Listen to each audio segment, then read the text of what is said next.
Bueno, buenas tardes, bienvenidas a todos, a todas las que se van sumando a esta nueva actividad en el marco del evento anual Libros y Maestros que organizamos desde Penguin Random House, grupo editorial, en su primera edición virtual, dado el contexto que estamos atravesando, así que este año en particular no nos vemos las caras, pero sí estamos conectados a través de las pantallas. Yo diría que hoy nos reúne una enorme ocasión, que es la de escuchar a dos referentes indiscutidas de la literatura infantil argentina, como son Graciela Montes y Canela, a quienes les agradecemos profundamente la generosidad de aceptar esta invitación y sumarse a participar de esta mesa. Voy a hacer una brevísima presentación de ambas, aunque no lo necesitan, antes de cederle la palabra a Canela, que va a llevar adelante la entrevista. Bueno, arrancamos por Graciela, que nació en Buenos Aires en 1947. Es profesora en Lenguas y Literaturas Modernas por la Universidad Nacional de Buenos Aires. Durante 20 años formó parte del Centro Editor de América Latina, en donde dirigió la colección de literatura infantil Los Cuentos del Chiribitil entre los años 1977 y 1979. En 1986 fue cofundadora de la editorial Libros del Quirquincho, y como directora de publicaciones sentó las bases de una línea renovadora y progresista en la edición de los libros para niños y jóvenes. Fue miembro fundador de Alija, cofundadora y codirectora de la revista La Mancha, papeles de literatura infantil y juvenil entre 1996 y 1998. Su inmensa producción abarca la ficción, libros informativos, la traducción y la teoría literaria. Por su trayectoria fue nominada candidata por la Argentina al Premio Internacional Hans Christian Andersen en 1996, 1998 y 2000. Y recibió numerosas distinciones, entre ellas el Premio Pregonero de Honor, otorgado por la Fundación El Libro, el Diploma al Mérito en la categoría de Literatura Infantil, otorgado por la Fundación Konex. Por la obra El Turno del Escriba, escrita en coautoría con Emma Wolf, ganó el Premio Alfaguara de Novela en 2005, y en 2018 recibió el Premio Iberoamericano SM de Literatura Infantil y Juvenil. Por el otro lado nos acompaña Gigliola Cecchin, más conocida como Canela, que nació en Vicenza, Italia, y en 1951 se trasladó a la Argentina. Estudió Letras Modernas en la Universidad de Córdoba y luego se radicó en Buenos Aires, donde egresó como locutora nacional en el ISER. Su actividad cultural ha sido múltiple. Se ha desempeñado como periodista, conductora de radio y televisión, productora, autora y editora. Además de su trabajo en radio y televisión, donde ejerció la creación, ejecución y producción de varios ciclos, en el año 1987 ingresó en la editorial Sudamericana. Allí organizó y puso en marcha el área de literatura infantil hasta el año 2002, donde editó más de 250 libros con criterios innovadores y apostando por un diseño detalladamente cuidado. Después de sus pioneros aportes como editora, Canela siguió escribiendo, publicando sus obras para niños, jóvenes y adultos en distintas editoriales. Como editora fue galardonada con el premio La Rosa Blanca por la edición de La Nube y con el premio Julio Cortázar en 2007, otorgado por la Cámara Argentina del Libro por su aporte a la difusión del libro y la cultura. Sin duda es un lujo lo que estamos a punto de ver, así que las dejo entonces, Canela, Graciela, para que charlen un ratito para todos los que las estamos mirando. Muchísimas gracias, Flor. Graciela, Gracias. ahí vamos a compartir, Hola. me imagino, sí, la pantalla. Ya la estamos compartiendo, ahí nos vemos. Ahí nos vemos. Ahí nos vemos, ahí nos vemos. Graciela, es para mí una alegría, la palabra honor no cabe con vos, es una alegría encontrarnos en momentos tan peculiares de nuestras vidas, no solo por nuestra edad. Yo tengo una ventaja y es que nací antes que vos, y además otra ventaja, y es que te conozco desde que escribías esos maravillosos, desde los odos te conozco, mira vos. Y después, de algún modo, te he seguido muy de cerca, me has ayudado mucho, me has orientado en mi trabajo como editora, pero sobre todo nos has orientado a toda una generación, has estado como, no sé, el otro día vi un desfile escolar, ¿no? ¿Te acordás cuando en los desfiles escolares había un bastonero, ¿no? Sí. Que imitaba a los desfiles, no sé, militares? No era el caso, pero el bastonero tira el bastón al aire y lo ataja y marca el compás. De algún modo marcaste el compás de una época y siempre recogiste ese bastón tan difícil a través de una actitud crítica. Vos decís, reflexiones, sobre esto he reflexionado, sobre aquello no he reflexionado. Quiere decir que cuando te metes a reflexionar, directamente lo haces a fondo, de cabeza y a fondo. ¿Cómo es, Graciela, reflexionando, palabra elegida por vos, Graciela, sobre una temática? Estamos ahora en el campo de la literatura infantil. Sí, evidentemente hay cuestiones, temas o preguntas que lo parecen buscarlo a uno, ¿no? Una vez que uno se encontró con ese problema, con esa pregunta, con esa cuestión, mi estilo es nadar y bucear y realmente prender con los dientes la cuestión, ¿no? Es decir, a veces, como todo el mundo, surfeo las cosas, pero para interesarme en la reflexión, prefiero ir a fondo, sí, prefiero ir a Sí. fondo. Sí. Hoy nos acompañan maestros, bibliotecarios, mediadores, ¿no? Y la pregunta sería, en esta reflexión tuya, ¿cuándo descubriste la mediación como un elemento, un instrumento de crecimiento respecto al vínculo entre los niños y la lectura, los chicos y los libros? ¿Cuándo En descubriste? particular, la función del bibliotecario, yo creo que tengo dos referencias importantes.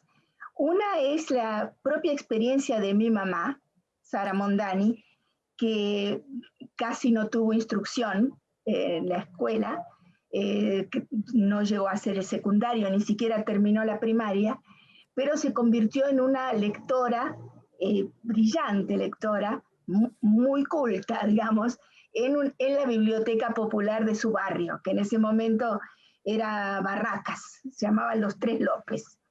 Y ella siempre, desde que yo era muy chica, me habló de su relación con la señorita González, que era la bibliotecaria de esa biblioteca. Y eso para mí fue algo, es decir, la figura del bibliotecario estaba siempre presente. Y después, donde aprendí más, fue en los viajes que hicimos a través de todo el país,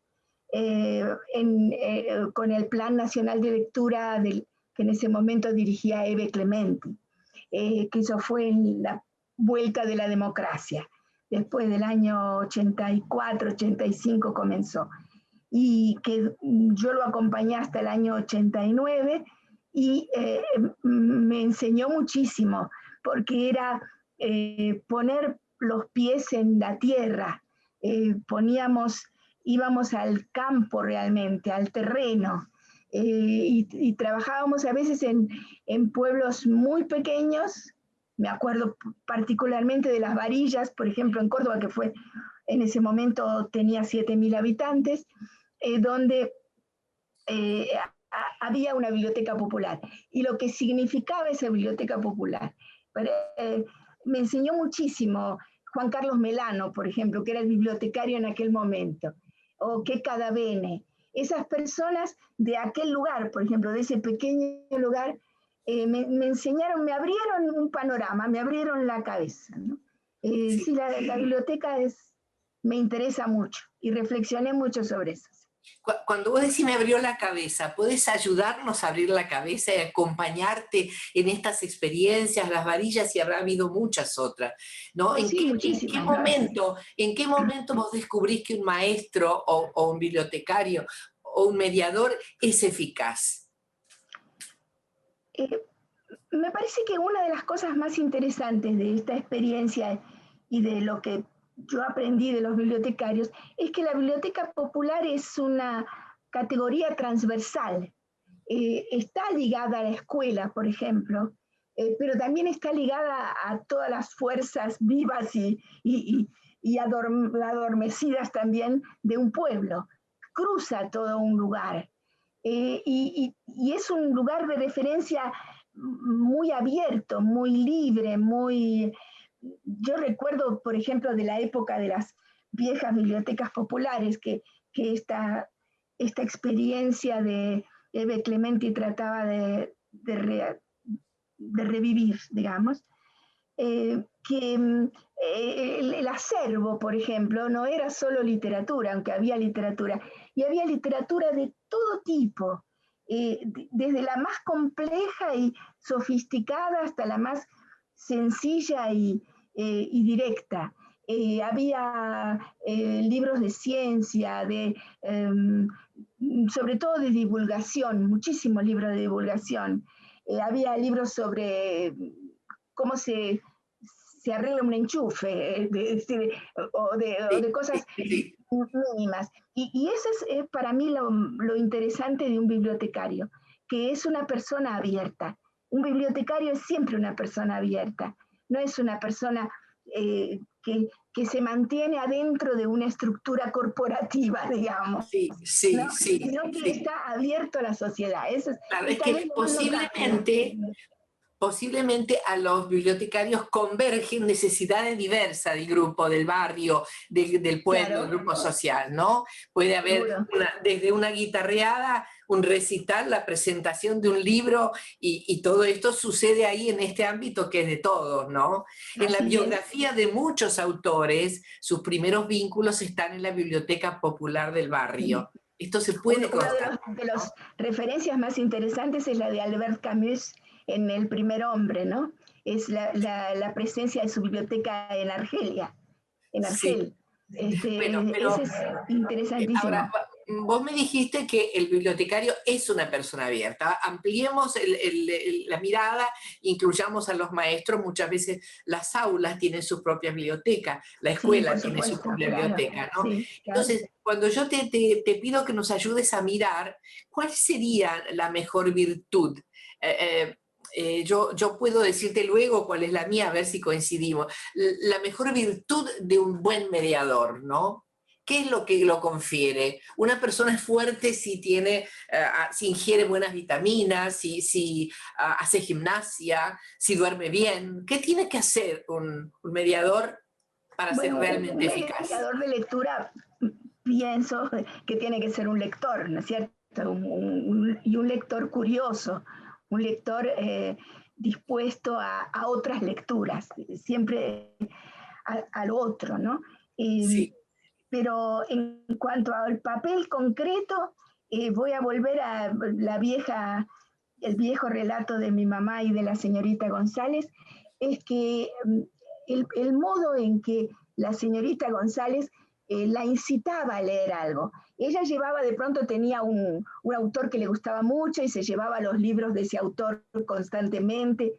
Y cada tanto la señorita González le acercaba un libro y le decía, Sarita, ¿por qué no probás de leer? Te lo dejo acá arriba, a ver si, ¿no? Ese tipo de cosas de... Bueno, para, como dicen los chicos. Que tiene el bibliotecario. Mira, suponete que yo soy la bibliotecaria y hay una niña que entra a la biblioteca escolar y yo le digo, miren lo que recibimos hoy. Y les digo algo más sobre el libro. Yo tengo la reedición de más chiquito que una arveja o más grande que una ballena, ¿no es cierto? Entonces, ¿de qué manera yo abro el libro sin abrirlo o lo abro y les digo, ¿por qué no prueban? ¿Por qué qué cosa con este libro tuyo? En ese particular, tal vez les puede llamar la atención la oposición de tamaños o cualquier otra cosa que sirva de base, pero la verdad es que estoy convencida de que los chicos y los grandes, pero los chicos lo tienen más vivo y menos anquilosado, entran a los libros por muchos lados y por lados que para nosotros son impensados. Te voy a hacer una referencia que en una de esas recordás, porque ese libro lo editaste vos. que Sí, era Tengo un monstruo en el bolsillo. sí, acá está. Bueno, Acá lo en un tengo. momento, claro, bueno, en un momento dado había habido una edición anterior de ese libro. Bueno, en la edición anterior de ese libro, y yo te comenté eso mismo que sucedió, un día estando en una escuela, una nena me pregunta, me dice, ¿por qué Inés, que es la protagonista, tiene 6 dedos? Ujú. Y efectivamente me demostró que había una imagen en la que Inés tenía 6 dedos. Sí, Pero es algo de lo que ni yo, ni Elena Torres, que había sido la editora, la ilustradora original del libro, nos habíamos dado cuenta. ¿Entendés? sí. Se entra por distintos lugares, por lugares muy, muy particulares. Yo respeto mucho eso de los chicos. Así que no sabría qué hacer. Vos lo vas a hacer mejor que yo. Vos sabés presentar un libro. Yo no lo sé Estoy hacer. contándole, escúchame, estoy contándole los dedos en la ilustración de En ese Delia tiene 5, creo. Cancela, y me parece que en la tapa por lo menos se le ven solo 4 Tiene 5. dedos, algo te van a decir. 4, además. Bueno, perdió otro. Bueno, ahora que estás hablando de una anécdota, ¿hay alguna anécdota especial que te haya conmovido, más allá de la curiosidad de los chicos, de esta capacidad de observación? Algo que vos habías escrito, ellos habían leído y a vos te conmovió, como una especie de sentimiento de rebote. Que ellos me hayan comentado acerca de los Algo que libros, vos ¿vos dijiste, decís? bueno, esto que yo puse, este corazón que yo puse en este libro, fue entendido, fue recibido por el niño que lo necesitaba. Sí. Por ejemplo, a propósito de este mismo libro, de Tengo un monstruo en el bolsillo, recuerdo una esquela que en un tiempo recibía muchísimas cartas y notas de los chicos y cosas escritas, muchas por correo y personalmente, que visitaba muchas escuelas en un tiempo. Y me acuerdo que una nena me dijo, el monstruo es la rabia y las ganas de escribir. Me pareció una cosa sorprendente realmente. En aquel momento me pareció sorprendente. Nada más, ni siquiera estaba firmado, son esos papelitos que los chicos Sí, te sí. regalan, ¿no? Bueno, y ahí aparece el trabajo de la metáfora, ¿no? Que es algo sobre lo cual sí has reflexionado mucho. La metáfora como instrumento, digamos, mágico, no sé si decirle mágico, como instrumento eficaz de la escritura. Porque en el caso Sí, del sin monstruo, duda es. ¿verdad? Es un recurso que se usa mucho para los niños y me gustaría saber cómo lo encontrás, y ahí vamos a otra pregunta que tengo, cuando estás construyendo un personaje. Por ejemplo, estamos en la Guerra de los Panes, ¿no? Ponele, ¿te gusta la Guerra de los Panes? Está en su nueva edición preciosa. A Sí, muy ver, linda, sí. te voy a mostrar la vieja edición que también había sido renovada. Aquí está, ¿no? La reedición nueva, en la reedición nueva el libro es un poquito más grande, o sea, como se diría hoy, más confortable para la lectura, y es más colorido, ¿no? ¿Vos qué crees que esta renovación de los libros, estas reediciones, son útiles a efectos de los nuevos gustos, las nuevas tendencias, o no les das importancia? No, sí, pues eso no, lo que no sé es cómo manejarlo yo. Yo me encariño con la edición primera, Sí, me cuesta sí. mucho el paso, pero entiendo que puede ser necesario y que seguramente cambian los tiempos. Y tengo la suerte de que mis libros hace bastantes años que están circulando. Y bueno, no me acuerdo la edición original de La Guerra de los Panes, pero debe ser del 87, 88, por Sí, ahí. la estoy buscando, pero sí, debe ser Pero por no, ahí, sí, más o sí, menos por ahí. O sí. sea que en todos estos años, en estos 20 años y pico, Sí, es natural que las cosas hayan cambiado, mucho más de 30 años. sí. Así que Graciela, esto nos lleva a la pantalla, porque los chicos ahora tienen, no todo lo que quisiéramos, pero podemos generalizar, tienen un acceso, una frecuentación a la pantalla, desde el celular hasta, bueno, estas grandes donde los chicos juegan. ¿En qué medida vos crees que esto incide en las nuevas ediciones de los libros, y sobre todo el libro álbum, que es una cosa relativamente nueva y en pleno desarrollo, ¿no? Vos sabés que la gente en general no sabe que el libro álbum en la Argentina se demoró en su desarrollo porque no había imprentas que pudiesen hacer los lomos tan finitos, ¿te acordás de esto? Así que fue un poco tardía nuestro desarrollo en relación a Europa. Entonces la pregunta era si vos crees que en las pantallas, y después veremos en qué medida crees que la pantalla es un poco un monstruo en el bolsillo para la industria del libro, no lo sé. Bueno, ¿vos crees que esto es necesaria la renovación de la imagen porque estamos compitiendo con la lectura de un mundo muy colorido, en movimiento, muy atractivo, a veces con lugares comunes, a veces con hipocresía, con falta de verdad, pero están ahí y circulan? Entonces, esto tiene que ver la renovación de los libros y la renovación de la oferta de los libros con la problemática de las pantallas. No me doy cuenta de si es específicamente eso. Sí es seguro que la imaginería de una época va cambiando, el modo de construir las imágenes muy fuertemente y deja una marca enorme en la cultura. Pero no sé si lo hace solamente la pantalla, si tiene que ver con lo que nos rodea, con otras cosas que no son la pantalla, qué sé yo, las publicidades, la moda, el modo en que la gente se viste, digamos, hay muchas cosas que van marcando, ¿no? La época. También la pantalla tiende a estereotiparlo, entonces es más un molde más fijo, tiende al estereotipo, eso sin lugar a dudas, lamentablemente, pero Sí. no quiere decir que no se pueda salir de eso, ¿no? Son momentos, sí. Es más fácil el estereotipo que la búsqueda siempre. Bueno, quedándonos todavía en el estereotipo, ¿no? Aquí tenemos libros que no, de ningún modo tienen personajes estereotipados. Y El árbol siguió creciendo en su nueva edición, maravilloso, que rinde homenaje a los arbolitos, a los yuyitos que crecen entre las piedras en la ciudad. Así es. Bueno, La guerra de los panes, ahí está. La guerra de los panes. A mí me gusta mostrar los libros, me encanta. Sí, y lo me que parece bárbaro, lo haces muy bien.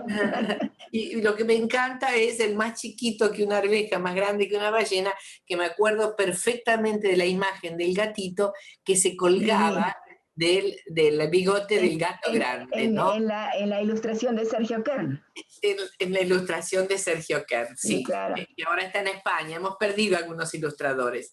Bueno, volviendo a estos que tienen personajes en los que, y vos recurrís con frecuencia a la desmesura, al poder de la palabra que por su solo peso agranda o modifica las cosas. Cuando el personaje dice, me quiero enraizar en este barrio, echa raíces, ¿no?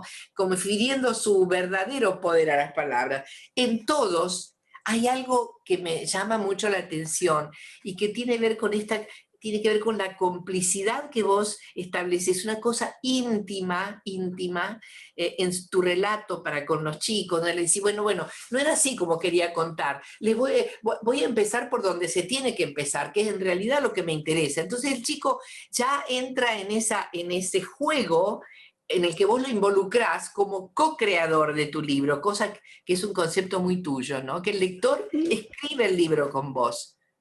Y lo creo, no es un recurso, no es un recurso literario, digamos, hacerlo, no es retórico. Efectivamente, estoy convencida de que construyen, es decir, estoy convencida de que son lectores astutos y avesados y que me van a enseñar muchas cosas. y Sí. que ellos son protagónicos de la lectura. Eso sí es algo de lo que puedo decir, es un artículo de fe para mí Sí. en el lector. Sí, eso sí. Sí. Otras Te iba a cosas preguntar algo, algo relacionado con el artículo de fe. ¿Y el artículo de esperanza dónde está puesto hoy? La vacuna será.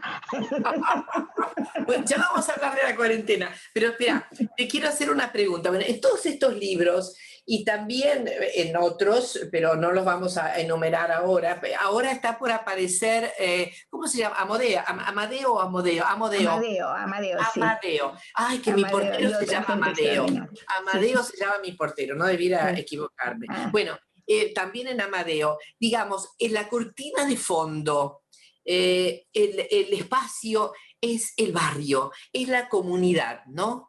Y en esto insistí mucho como si no hubiese otro lugar posible en el mundo para vivir, para convivir, sino el barrio.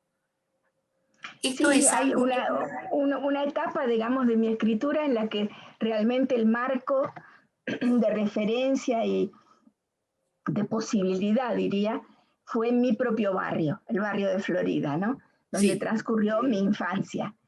Y ese marco me da también, como esas visitas a las bibliotecas populares, me permite poner el pie en tierra, me permite que las metáforas que uno construya sean reales, es decir, que no sean un adorno. El estar arraigado en un espacio y en un tiempo particular, para mí, esa raíz fue ese barrio de Florida y en esa década, digamos, donde yo fui niña, fines de los sí, 40 y comienzos de los 50 hasta el 58 vivía ahí. Eso me permitió construir a partir de allí. Es decir, yo me podía permitir muchas excursiones del imaginario porque siempre podía volver a un lugar real, que conocía mucho y que tenía que ver conmigo. Eso para mí siempre ha sido útil, digamos. sí. Ahora, Poder ir... una fuente de goce tuyo que compartí epocalmente fue la lectura de los libros de la colección Robin Hood. Y eran libros que te llevaban a distintos lugares del mundo. Te llevaban a Estados Unidos, te llevaban a Europa, te llevaban a la vida a la historia de la guerra desde una paloma mensajera, ¿no? Desde Corazón, que es un inmigrante. O sea, esto modificó, además de modificar tu comprensión del mundo y la lectura, ¿modificó el imaginario de tu escritura? Sí, sí, pues sin duda, me nutrió, me abrió ventanas y puertas para todas partes y me ayudó muchísimo. Por ejemplo, un libro que fue muy importante para mí cuando era bastante chica, creo que no sé si tenía 9 o 10 años cuando me lo regalaron, fue la mitología griega de Schwab, que después, cuando yo reconstruí los cuentos de mitología, en realidad seguía basándose en mi cabeza en ese viejo libro que yo había leído, ¿no? Que había sido muy importante. Bueno, ¿qué hay más alejado de mi barrio de Florida que eso? Inmensamente alejado. Y sin embargo, yo podía, teniendo ese piso, podía hacer excursiones a donde fuera, como todos los lectores, ¿no? Los lectores podemos hacer eso, por eso tenemos esa ventaja, ¿no? De poder leer, de poder salirnos de nuestra realidad. Pero es bueno saber volver. Sí. Saber volver y saber desde dónde escribimos, ¿no? Las dos cosas, desde dónde escribimos. ¿Quién es el que escribe, no? Sí. Bueno, una cosa más que no quiero dejar de lado, y es que ¿cuáles son los elementos que te ayudan a construir un personaje? ¿Cuál sería el secreto de la creación de un personaje? Creo que algunos posiblemente se apoyan en personas reales que por algún gesto, por alguna cosa, las recuerdo, ¿no es cierto? El señor por ejemplo, doña Clementina, sí, había una vecina de mi casa que era doña Enriqueta, que vivía en una casa enfrente, cruzando la calle, que hablaba en diminutivo. A mí, por lo menos, me hablaba todo en diminutivo. Entonces, eso me quedaba, ¿no? Hay ciertas cosas, particularidades, siempre me gustó observar a la gente y cómo son y cuáles son sus gestos, ¿no es cierto? Sí. Parecen interesantes. Y posiblemente eso me ayudó. Después, no sé, alguna química que sucede dentro de la cabeza y que no controlo. Por ejemplo, en la construcción de Federico, que la tengo aquí, mira, como un abanico, la muestro porque es preciosa. Ahí está, ¿las ven? Sí. ¿La ven a Federico? Muy Ahí lindo, está. muy lindo. Y yo me acuerdo porque... Federico sí tuve un ejemplo muy directo porque lo escribí en la época en la que en esas cuestiones estaba mi hijo menor que se llama Diego Federico. Sí. Y por eso le puse Federico al libro, ¿no? Así que esas cuestiones que le sucedían, me sucedían a mí, nos sucedían a nosotros todos los días. Los he leído, esta semana he vuelto a leer a Federico y me acordé de algo que me causó mucha gracia con lo que tuve que ver. Cuando Claudia Legnazzi dibujó la tapa de Federico, ahí está, sí. ¿no? Entonces vos decidiste, porque hay que decir algo tuyo, Graciela, vos no te limitabas a traer el texto, vos lo traías ya dividido por página y además hacías el boceto del dibujo. Vos sabés que encontré el otro día un Federico de los que te llevé a vos, que es con el modelo. Pero acá... Es una fotocopia, no se ve casi nada. Pero... Bueno, acá hay dos cosas que quiero señalar. Una que me involucra a mí, pero que hoy a lo mejor no tendría tanta vigencia, y es que en la tapa, primero que hay un personaje que lo acompaña a Federico chiquitito, acá está, ¿ves? Una especie de quiz, ¿no? Que lo imita un poco ralentando lo que Federico hace. Sí. Si Federico se hace pis, él también se hace pis, y un pis exagerado, ¿no? Y yo esa no fue una idea tuya, Canela, la del bichito. Puede ser, pero yo me olvido de muchas cosas. Parece que fue tuya la idea. Yo me acuerdo, yo era una metida como editora. Me parecía que se establecía una cosa dramática, un drama interno, un pequeño drama interno, que era el vínculo entre él y el bichito, ¿no? Sí, bueno, sí, claro. El asunto es que aquí, cuando él se hace pis, mi sugerencia a la ilustradora fue que estuviera el pantalón mojado. Claro. Que no tenía el pantalón mojado, se le salía el pis, y yo era muy insistente en esos detalles, pero hoy descubrí algo, digo, ¿cómo nos atrevimos? Primero, en la primera página aparece el pitín de Federico, ¿lo ves? Sí, me acuerdo. Ahora está medio prohibido eso. La madre le está poniendo el calzoncillo para ir a la plaza. Claro, pero ahora está medio prohibido eso, viste que ahora tiene que ser políticamente correcto, pero además, cuando Federico domina el pis y hace pis contra el árbol, acá está, se le ve el pitín de nuevo. Eso es maravilloso. Sí. Qué descocadas, ¿no?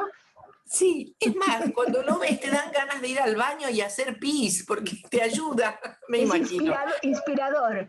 Muy inspirador. Bueno, aquí en estos relatos de Federico, yo quiero recordar y recordarte que vos añadiste a la colección inicial Federico y el tiempo. ¿Te acordás de Federico y el tiempo? Que es un libro que a mí me gusta muy especialmente, en el cual en la tapa aparece precisamente como evocación otro momento de la vida literaria y imaginaria de Federico, que es el mar. O sea, esta ilustración es la misma que aparece en la tapa del mar, ¿no? Y después recorriendo un poco este libro, que para mí no pierde su vigencia y es... Ahora hablamos de la pandemia un momentito, pero aquí no hay pandemia. Entonces cuando está en la playa, sin embargo, fíjate que y él no se quiere meter en el agua, aparecen las sombrillas lejos las unas de las otras. Así que hoy, para los docentes, ¿ves? Acá Estaba está, bueno. muy lejos las unas de las otras. Bueno, quiero decirles a quienes nos acompañan que fue tan jubiloso trabajar con vos, porque tenías la clarísima idea de lo que deseabas, de lo que querías, y al mismo tiempo te dejabas acompañar por ideas que podían aparecer, ¿no? Y te Sí, sí, divertías eso mucho. me parece interesantísimo. Como también he hecho de editora, estoy Claro, acostumbrada a claro, ir y volver y interesantísimo. no soy Bueno, nada yo quiero vanidosa. saber cuál es tu reflexión acerca ahora del libro álbum. Bueno, Federico es un libro álbum porque es amplio, es Claro. apaisado, tiene poco texto. Ah, pero perdón que haya pegado un salto. Me acuerdo cuánto trabajo te tomaste, no sé cuánto te dio, para contar cómo percibe Federico desde las palabras, las acciones y las situaciones cotidianas, cómo percibe y aprende a definir lo que es el tiempo. Que para mí sigue siendo la gran cuestión, aún para una vieja de 73. Bueno, de Así todas que maneras, si tenés dudas, espero si que tenés Federico me ayude dudas, a entenderlo. podés volver a Federico que te explica, Puedo este libro volver te explica a lo la que es el tiempo. bibliografía, sí, sí. Bueno, ahora tu reflexión sobre estos temas, estos y otros temas, ¿no? El tema de la difusión de la literatura ahora con las nuevas industrias editoriales y el dominio de las grandes editoriales y el brote de pequeñas editoriales, todo esto es motivo de tu reflexión desde hace mucho tiempo, vos lo veías venir y al mismo tiempo en tu reflexión aparece digamos, la idea de que aún las grandes editoriales, más allá del mercado, no desoyen las nuevas tendencias.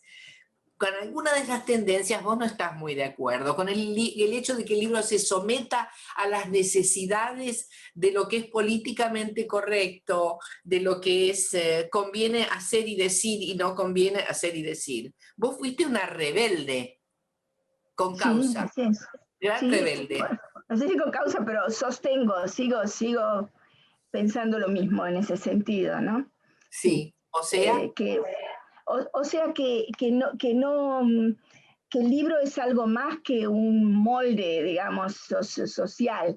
Tiene que poder ayudar a sortear y saltar moldes, en realidad, la lectura. Así que sí me parece que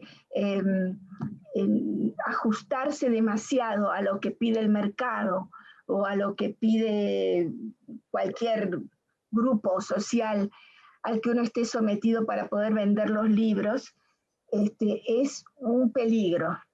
Y sí, lo dice una persona que por suerte para mí ha vendido sus libros y vive de los derechos de autor, porque no tengo más que un ingreso, una jubilación mínima aparte de eso. O sea que los derechos y vender libros es importante. Pero yo creo que se puede vender libros y aún bien sin tratar de amoldarse a, un, a un, una exigencia previa, sí, a un camino ya trillado, digamos, sí, o a un uso demasiado específico, eh, porque eso es casi como matarlo al libro, casi como matarlo. sí. Estaba Eh, pensando en un pensamiento tuyo relacionado a la divulgación, a la escritura de muchos libros de terror para niños, ¿no? Y trataba de asociarlo con Tengo un monstruo en el bolsillo, donde, digamos, el terror, el monstruo cabe en un bolsillo, el monstruo establece un vínculo con el personaje y el monstruo termina dominándose con el crecimiento y la comprensión del mundo. Por lo menos es como es la sí, sí, lectura sí. que he hecho, ¿no? Es Y, una y buena yo lectura. y encontré además, de paso, y te lo agradezco, encontré en el bolsillo de mi último saco un monstruo. Espero entender. Yo creo que es una metáfora, no digo no quiero usar la palabra útil, pero es una metáfora que puede ayudar mucho a descubrir cuáles son los verdaderos miedos de los niños, ¿no? Y sobre todo en este momento, y ahí va una pregunta, ¿no? ¿Qué crees que, ya sé que no te gusta hacer futurología, pero qué pasará ahora a futuro con esta etapa que estamos viviendo de la pandemia, con esta experiencia universal y privada y familiar y escolar que nos ha encerrado un poco? ¿Vos crees que habrá una literatura que nos ayude a comprender esto? ¿Qué harán los autores? Porque estamos en el medio de este río. ¿Qué harán los autores? Ojalá puedan hacer algo. Pienso que es una cuestión que a todos nos tiene sobresaltados y desconcertados, asustados, y yo personalmente no tengo ninguna respuesta en absoluto, lo que tengo es muchas preguntas, me inquieto, trato de ver por dónde van las cosas, trato de evitar los pensamientos muy rígidos sobre cualquier cuestión, porque todos los que son muy rígidos o muy sectarios pensamientos clausuran. Y es un tema que no hay que clausurar porque es demasiado laberíntico, digamos, como para clausurar ninguna salida.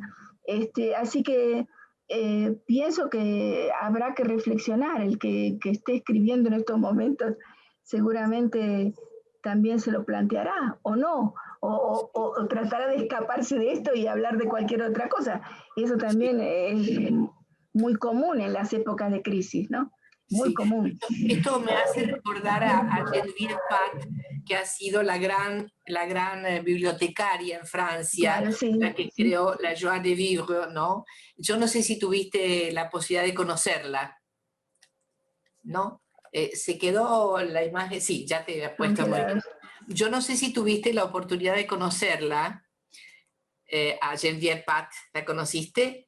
Sí, claro, sí, bueno, estuve con ella varias veces. Sí. Ha sido un modelo. Ella contaba, y esto vale para la pandemia, para los padres y para también los bibliotecarios y quienes tienen la posibilidad de ayudarles a los chicos a estar cerca de los libros. Ella decía que cuando viajaba, recordaba que cuando viajaba en tren y caían las bombas, la madre tomaba a las dos hijas, ella y su hermana, muy cerca de sí, las apretaba contra sí, abría un libro para que las tres pudieran verlo, y leyéndoles el libro en voz alta les permitía huir de ese momento de horror.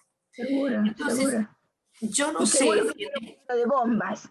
Seguro que no era un libro de bombas. No era un libro de bombas, era un libro que le permitía un viaje, otro. Entonces yo creo que en este momento una manera de salir, una manera de estar con los otros, es recordar qué importante es tener en los brazos un libro, ¿no? Sí. Vos tenés nietos ahora, nietos ahora. ¿Y cuál es la experiencia que tenés de leerles y de contarles? Bueno, con los dos mayores bastante experiencia, bastante directa con ellos. Con los más chiquitos, que justamente me interesa muchísimo la etapa que están pasando, que tienen 2 y 3 años, Lucila y Marcelo, sí me entero porque tanto Diego como Martina les leen muchísimo, tienen muchos libros en casa y me van contando cómo lo van viviendo. Ahora para la Navidad les hice llegar, como no nos íbamos a poder ver, unos libros de un norteamericano que se llama Chris Houghton, que parecen muy interesantes, sobre una cangrejita. Una cangrejita, dice, no tengas miedo, cangrejita se llama. Y es una mamá cangreja que la tiene al lado a la cangrejita cuando viene la ola. Y dice, nunca sabemos cuándo va a ser la ola que nos lleve, pero quédate tranquila que va a pasar. Así que es es hermoso. Bueno, no quiero preguntarte por qué no estás escribiendo, pero a mí me gustaría tanto que escribieras algo, no sé, que nuestro encuentro de hoy y el imaginario encuentro con las bibliotecarias, todo eso, te dieran ganas. ¿Vos no les inventás cuentos a sus nietos? ¿No inventás con ellos? Ahora no, no, No. no, no, no. A mis hijos les he invitado, a los chicos nuevos. Una vez sí, ahora para a Marcelito, cuando cumplió 2 años, le hicimos un cuento colectivo de un nene que patea la pelota y la manda a la luna, y después cómo vuelve la pelota. Pero eso lo hicimos entre todos, lo hice con mis otros, los primos mayores, Sí, con Felipe y sí. Ana, que me ayudaron a Sí. armarlo, y con Santiago, y bueno, lo hicimos entre varios. Mm. Pero eso sí me dio gusto hacer, como volver a editar de alguna manera, era un Bueno, gusto, es pero un tema interesante, o sea, patear a lo la luna, extraño, ¿no? escúchame, patear a la luna no cualquier Patear a escritor la podría luna. hacerlo, No ¿eh? cualquiera, ¿no? Con cualquiera, ¿no? Bueno, Pero ¿hay Marcelo algo, fue. ¿hay algo que me quieras contar acerca de este momento de tu vida y que te interese? Veo que te hacen muy feliz tus nietos y yo Sí, sí, mucho. te entiendo plenamente porque es como realmente que nuestra vida se prolonga, se multiplica, pero también hay momentos con los nietos difíciles. El otro día una nieta me dijo, abuela, estás equivocada. Porque mirá la historia, esto vale para un cuento. Ellos estaban preparándose para asustarme. Entonces la idea era abrir la puerta de mi cuarto, yo era huésped, y me hacían ¡bum! Los dos juntos. Y yo, que soy de reacción rápida, porque tuve 10 hermanos y me tuve que defender, me di vuelta y les dije ¡bum! Se asustaron mucho. Entonces Oh, él pobre. me agarró, me mordió como un monstruo el puño y me dejó la marca de todos sus dientitos que son bien filosos. Entonces, tiempo después, su hermana me dijo, abuela, vos tuviste la culpa, porque quienes Claro, teníamos que asustarte éramos nosotros. claro. Y vos Una nos robaste, provocación, y vos nos robaste claro. la idea. Bueno, 4 años, ¿qué te puedo decir? Bueno, yo quiero agradecerte tanto que estés con nosotros, agradecerte tanto los libros, no solo los libros, sino toda tu gestión con los libros, el estímulo que le has dado a tanta gente de tu generación, a nuevos, y además esa especie de sociedad que armaron, que le pegó un empuje impresionante, realmente patearon la literatura hacia adelante volviendo a esa imagen. Yo quiero que sepas lo importante que ha sido, por lo menos para mí, para mis hijos, para mis nietos, que todavía estamos con Federico y estamos con... Y ahora aparece un nuevo libro, que es Amadeo, y me gustaría saber cómo podés anticiparnos la reedición de Amadeo. ¿Qué fue Amadeo para vos? Amadeo fue bastante precoz dentro de los primeros libros que escribí. En particular de ese libro me acuerdo que tuve la imagen durmiendo la siesta. Durmiendo la siesta tuve la imagen de este gigante. Y de la imagen con los gladiolos, ¿no? Eso sí apareció de una Esto es manera genial. inconsciente. Que llore Gladiolos es genial. Sucedió, claro, pero la imagen me vino, no la busqué, apareció en una imagen onírica, digamos. Este, Así que de ese recuerdo bien eso. Amadeo me es muy cercano.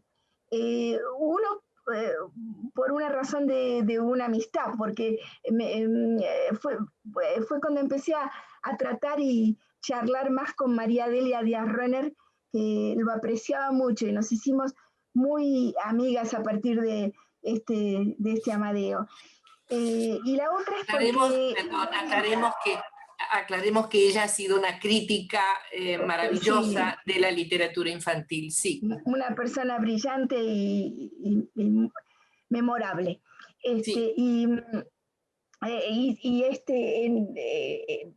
lo que sucedía también con este Amadeo que siempre me dejó pendiente, ese drama de Amadeo, que me Sí. sigue pareciendo un drama casi insoluble, ¿no? El salirse del molde, y la soledad que eso supone, ¿no? Esa Sí. soledad que supone este, y bueno, y cómo encontró la solución emigrando, digamos, en el caso particular de Amadeo. Moviéndose, moviéndose. Bueno, y mi última pregunta, si me permitís, porque ya nos tenemos que ir despidiendo. ¿Cuál es el misterio que permite que de golpe un niño que apenas lee letras haga un clic y empiece a entender lo que lee? Eso sí, eso es un gran misterio. Yo nunca entendí cómo sucede eso. Habría que preguntarle a Emilia Ferreiro, que de eso sabe mucho. Sí, sí, pero es un misterio, pero habrás pensado en ese misterio, porque realmente tiene que ver con la comprensión, tiene que ver con la historia que se le está contando, con su situación personal, ¿no? Sí, pienso que hay un lugar en el que las palabras empiezan digamos, a resonar con palabras propias o las imágenes con imágenes propias y allí uno ingresa, digamos, de algún modo al cuento. Pero hay, hay una frase de un inglés, creo que Forster, si no recuerdo mal, que decía que para poder, los niños en particular, estaban bien condicionados para entender un cuento, para recibir un cuento. Entender sería achicarlo. Porque ellos tienen con facilidad una cosa que él llama willing suspension of disbelief, esa deliberada suspensión del descreimiento, esa, Sí, esa deliberada suspensión digamos, de la desconfianza que, sí, que permite entrar al cuento. Hay que poder suspender la desconfianza para sí, entrar. sí. Es una buena frase, porque tal vez nos puede servir para muchas otras cosas, para ligarnos entre nosotros, para discutir las cosas de la pandemia o cualquier otra cosa. Es que por un momento hay que suspender el descrédito del otro. Hay que poder decir no. Antes de desacreditar, antes de decir no, voy a mantener en suspenso, voy a escuchar, ¿no? Eso es indispensable para poder entrar a un cuento y pienso que para muchas cosas de la vida es útil. Es cierto. Ahora, antes de despedirme o despidiéndome, te voy a preguntar algo que tiene que ver con García Márquez. Él decía que una novela está encerrada en la primera frase, ¿no? ¿Pensás mucho en esa primera frase? Te digo, por ejemplo, ¿cómo empieza la Guerra de los Panes? A ver, a ver, a ver. Lo que voy a contar ahora sucedió en Florida. Todo el mundo sabe que las mejores historias, las más sabrosas y crocantes, suceden necesariamente en Florida. A ver, ¿cómo empieza? ¿Cómo empieza? ¿Cómo empieza? No quiero ir a... Bueno, ya del gatito ya hablamos mucho, le dimos lo honramos mucho al gatito. Y dice, había una vez, acá empezaste con el había una vez, ¿eh? Había una vez un gato muy grande, tan grande, pero tan grande que no pasaba por ninguna puerta. Allí ya está claro. Y por último, me voy a despedir preguntándote si te acordás cómo empieza un árbol que crece. Había una vez una hojita. Había una vez una hojita. Y después, ay, te permitís los entre paréntesis. Esta historia, ya ven, es muy modesta. Empieza con una hojita de nada, una hojita verde para colmos, una hojita de morondanga. Qué palabra tan linda. Pero eso quiere decir mucho, porque las cosas más extraordinarias suceden en los días de morondanga. Sí. Así es Bueno, una yo te palabra mando, antigua palabra, ¿cómo? esa palabra es de la década del 50 también. Sí, pero es muy lindo buscar palabras antiguas, es muy lindo. Sí. Bueno, yo te agradezco tanto, tanto que nos hayas acompañado hoy. Y ahí Gracias, viste que en Candela. los programas dice, ¿quiere decir unas últimas palabras? No, yo lo que te pido es que le digas algo hoy a los maestros, que lo han pasado muy mal como los chicos, como los padres, y que ahora tienen que retomar el hilo, trenzar de nuevo una situación que les permita volver a estar con los chicos. No sé qué se te ocurre. Sí, sin duda tienen una situación difícil, pero al mismo tiempo una situación protagónica, heroica, interesantísima. Poder hacer posible la enseñanza y la enseñanza presencial, que honestamente me parece que es una cosa indispensable, de alguna manera, con los fantásticos recursos que ellos saben poner en práctica, con las vueltas que pueden dar para sacar de situaciones muy, muy extremas a la educación, pienso que van a poder, que estoy segura de que van a poder y que, bueno, es difícil para todos, pero tampoco tenemos garantías nadie. Lamentablemente, por esto que decía, nada está clausurado, y yo trataría de dejarles esa frase que usé antes, ¿no? La del willing suspension of disbelief, que poder atajar el no antes del no, dejar una brecha, dejar un lapso, un momento de reflexión antes de negarse. Cuando uno se tiene que negar, se niega, no pasa nada, pero es importante suspender el descrédito de los demás, por lo menos un poquito. Me parece que es el modo del buen lector, ¿no? Creo. Y los maestros son buenos lectores. Gracias, gracias. Mira, yo inventé un abrazo que es así, mira, hago así y te abrazo y te digo gracias. Así que bueno, es un adiós, un hasta muy prontito, hasta tu escritura. Graciela, gracias.